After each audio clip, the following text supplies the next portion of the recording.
Bem-vindo a mais essa reflexão. Nós temos dúvidas muitas vezes acerca do que é para fazer e da vontade de Deus. O que devemos fazer?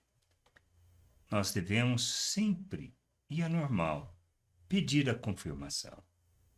Pode ter sido muito claro aquilo que Deus falou, mas se tivermos dúvida, podemos pedir que Deus de fato confirme aquilo. E tem problema isso? Nenhum. Isso é provar a Deus no sentido de buscar confirmação, sim, para que a gente não faça na carne não, nem segundo a nossa vontade. Isso que a gente precisa entender. Somos chamados para vivermos o reino de Deus, para andarmos na vontade do Pai, para sermos instrumento de justiça, expressão da sua graça, ou seja, sermos vasos para a honra. Pedirmos a confirmação não é problema, é simplesmente uma maneira que temos de expressar nossas dúvidas quanto ao que é para fazer. E Deus confirma.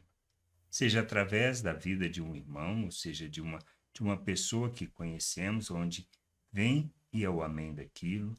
Pode ser através, e muitas vezes a gente precisa ter entendimento claro, que nós esquecemos das Escrituras.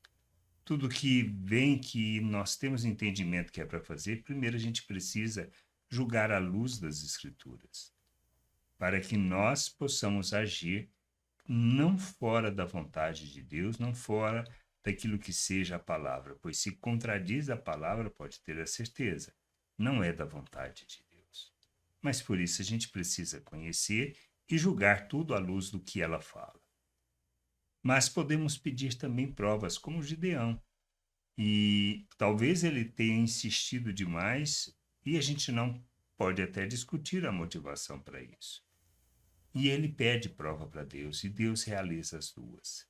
Diz assim lá em Juízes 6, 36 a 40. Então Gideão se dirigiu a Deus dizendo: Se realmente queres livrar Israel por minha mão, porque ele tinha dúvida da sua capacidade. Como disseste, eis que porei uma porção de lã na eira.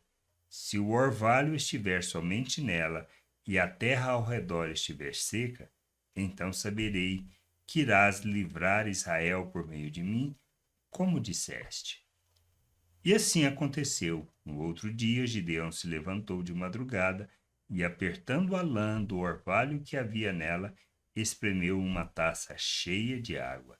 Gideão se dirigiu a Deus mais uma vez, dizendo: Não se acenda contra mim a tua ira, se eu falar somente mais uma vez. Peço-te que me deixes fazer mais uma prova com a lã, que desta vez só a lã esteja seca e que haja orvalho na terra ao redor dela. E Deus assim fez naquela noite, pois só a lã estava seca e sobre a terra ao redor dela havia orvalho. Ele fez demais? Talvez tenha insistido na prova, porque é impossível que uma lã só esteja molhada e todo em volta esteja seco. Nós precisamos entender isso. Podemos pedir esse tipo de confirmação a Deus sobre a vontade dele? Podemos, não tem problema nenhum. Deus é longânimo, é paciente para com a nossa falta de fé, falta de credulidade naquilo que ele fala. Mas este faz parte do processo de crescimento, de entendimento que a gente precisa ter.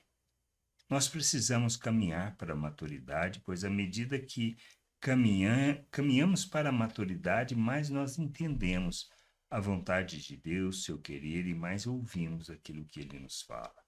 Não resistindo, mas agindo em direção e em favor à sua vontade. É isso que a gente precisa entender. Nós somos chamados para o crescimento, para o amadurecimento, para o entendimento da vontade de nosso Deus, para sermos instrumento de justiça e expressão da sua graça neste mundo. Compreender a vontade do Pai e nos submetermos a essa vontade é fundamental para que a gente possa não só crescer, mas ser instrumento a serviço das pessoas, sendo a nossa vida oferta em favor da vontade de Deus, e a vontade de Deus é que todos cheguem ao conhecimento dele e de sua vontade e de sua salvação. Somos instrumento de salvação. Somos reconciliadores dos homens com Deus. E devemos agir neste mundo como Cristo, fazendo de nossas vidas oferta em favor da vontade do Pai. Graça e paz sobre a tua vida.